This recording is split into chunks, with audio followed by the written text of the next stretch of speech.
So Reagan is going to be doing transitions today. She is on Sozo. If you guys remember, was my Extreme Mustang Makeover horse in 2017. Yes, I think. And so I've been injured and I still can't ride for another few weeks. So Reagan has been riding Sozo at least once a week for me. And today we're going to talk about transitions. So if you've read in the devotional, we talked about going and stopping and slowing in life. And so the same is good for horses, to be able to go and slow and whoa.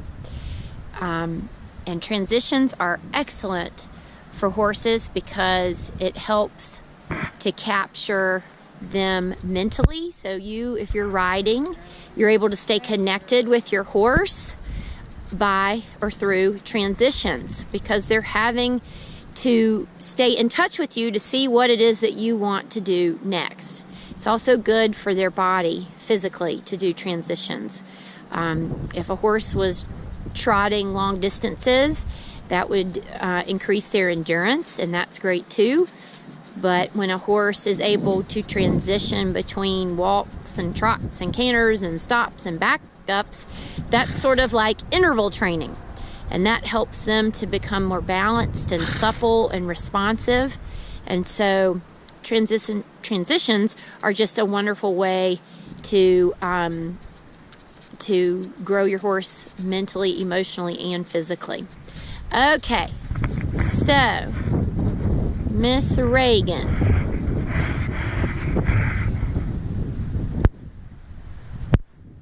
Let's see here. How's it feeling? Pretty good. She keeps blowing out. Yep. So Reagan's saying that the horse is blowing out and relaxing, and that's excellent. That's what we want. One of the goals of this exercise, this transition exercise, is for the horse to relax, lower her poll, which is her head, and also use her back.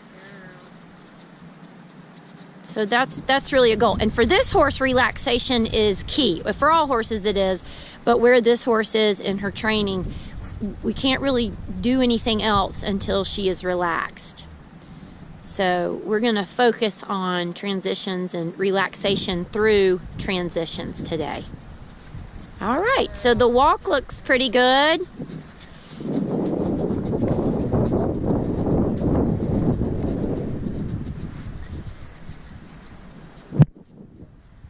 All right, Reagan, when you come through the middle, you don't have to do it now, but when she's relaxed and you come through the middle of the figure 8, you'll pick up the trot.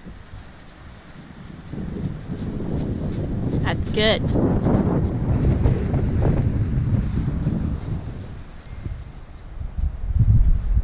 Very good. So you guys can see that the horse is relaxed.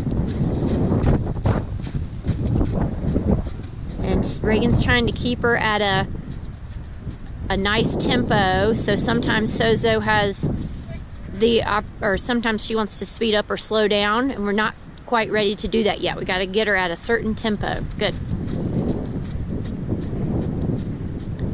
That's good. And you can see that she'll lower her poll and use her back right there. She's doing it. Yes. And then every once in a while, she'll kind of, that's good. She blew out. She'll kind of pop her head up. And so when she raises her head, Reagan is just going to kind of hug her with her calves, with Reagan's calves around her rib cage. And she might do a little bit of squeezing in one of the reins to indicate, hey, it's okay, you can relax. That's nice, Reagan. Okay, now Reagan, when you come through the middle of the figure 8, if she's relaxed, you can go back to a walk. So she's relaxed, transition to a walk. Okay, good. All right, so we're doing long transitions, and it's mainly because I'm doing a lot of talking, but we're gonna do some shorter transitions here in a minute. But the goal is to transition up or down when the horse is relaxed.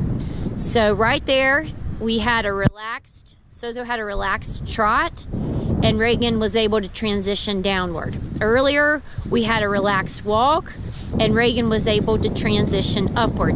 You don't really want to transition when the horse is strung out or their head's stuck up high in the air. You want to wait until there's relaxation, because the next gait, if you don't, the next gait's just going to be a bit chaotic and tough for the horse. Okay, so now, and the other thing that we've been doing, we've got Sozo on a figure 8 pattern, and that's a wonderful pattern to engage a horse's body and also their mind again. And when I say the mind, it's because they're having to change directions. And whenever you change directions in a pattern, it engages the horse's mind. They have to think about where they're going. But the figure 8 pattern is great because then the horse learns a pattern and can focus on other things while they're doing the pattern. It's just like people, right? If we have kind of a routine that we're doing each day, then we're able to multitask a little bit more, because let's say you can unload the dishwasher and talk on the phone once you know where everything in the dishwasher goes. All right, and women are really good at that. Women are good at multitasking. Okay, so now because she's relaxed, we're going to take it up a notch and just do more frequent transitions, okay? So Reagan, when you come through the middle, if she's relaxed, you can pick up the trot. Good, and see how her head kind of popped up there? Okay, and so now go to a walk. Okay, it took her a while to get into the walk, didn't it? Yep, so she was relaxed, and you wanted the walk sooner, and she gave it to you later. So that's just something to file away, but you're going to want to help her to transition downward sooner, or when you ask, rather. Okay? Okay, so when she's relaxed, you can take it to a trot. There, that looks good.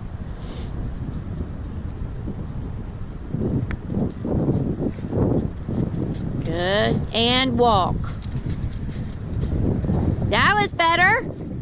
Okay, I don't know if you guys got to see that because you've got the hind end vision here, but it was a better transition. She remained relaxed.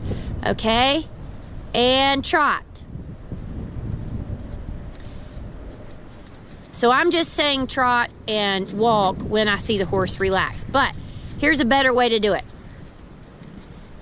When there, that's good. Okay, well, so she popped her head back up that time, yep. Okay. All right, hold that thought about how it's a better way to do it. We're gonna come back to that, maybe. Okay.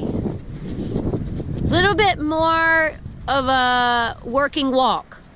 So when horses get slow at the walk, they have a tendency, or any gait really, but especially the walk, really the walk, they have a tendency to check out. And this horse in particular is easily distracted. So if she keeps a nice working walk with a good rhythm and tempo, Sozo will stay connected with her. It's kind of like when you take a stroll. When a person strolls around, they are sightseeing, kind of. They're looking at things, or window shopping. But when you're walking your dog, you're not necessarily window shopping. You're kind of on a mission, so you're more focused. That was good. Good. So when you get ready to transition down, just sit back a little bit in your seat. Good. That was nice. So now, Reagan, when you transition down, you don't have to rub her and let go of your reins anymore. Just keep contact with your reins. She's got it. So her reward will be the release to the lower gate, okay? And she'll know. Okay, when you're ready, take it up. Good. And then walk. Good. And that way, now that Reagan still has contact with her reins, Sozo isn't isn't losing connection with her rider. Yep, that's good. So Reagan, as you transition up and down, and frankly, as you're going and you see her head kind of, her pole get high and her back dip, you're going to want to hug her with your legs. And as you transition, you can keep the hug and then release when she's relaxed. Good. That's good. Now think about hugging her and coming down. Good. Very good. Yep. She was tempted, Reagan was tempted to reward her with a rub. And there's nothing wrong with that, especially in the beginning when you're teaching horses. But now, hug. Yes, good. Yes, good. Good. Good. Okay, we're going to do one more. That's nice. Just do a nice little walk all the way to the middle and we'll end.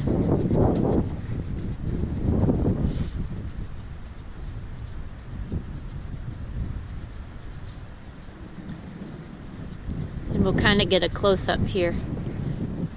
Oops. Fell in a hole. Okay, good. And see if you can get a nice square stop. Oh, lovely. Look at this nice square stop, you guys.